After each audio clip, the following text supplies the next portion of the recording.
dagta ng rubber tree ang kanilang hanap buhay.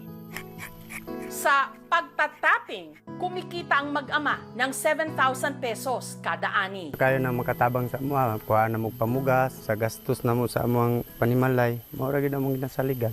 Grade 2 lang daw si Elias nung ang kanyang nanay Ninita na masukang domestic helper sa Bahrain. Bilang isang ina, sobrang hirap talaga kasi siyempre na malayo ako sa kanila.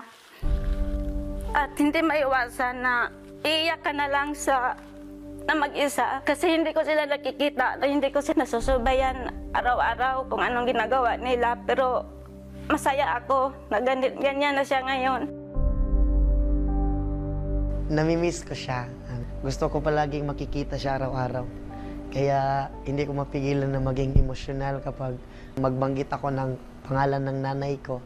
Basta pamilya ang pag-usapan, yan ang weakness ko.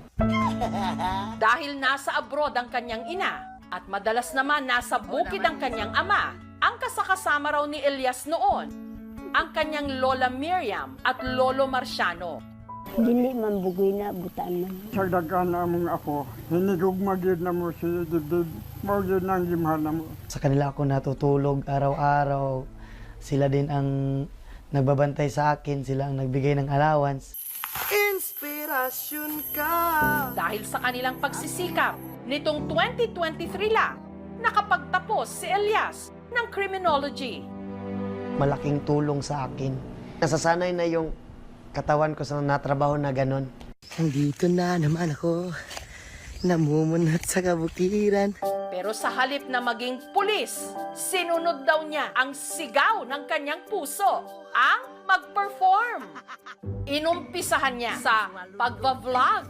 Ipinakita ang kanyang buhay sa bukid. Dili po na mawala tong kagandahan diya. Ay!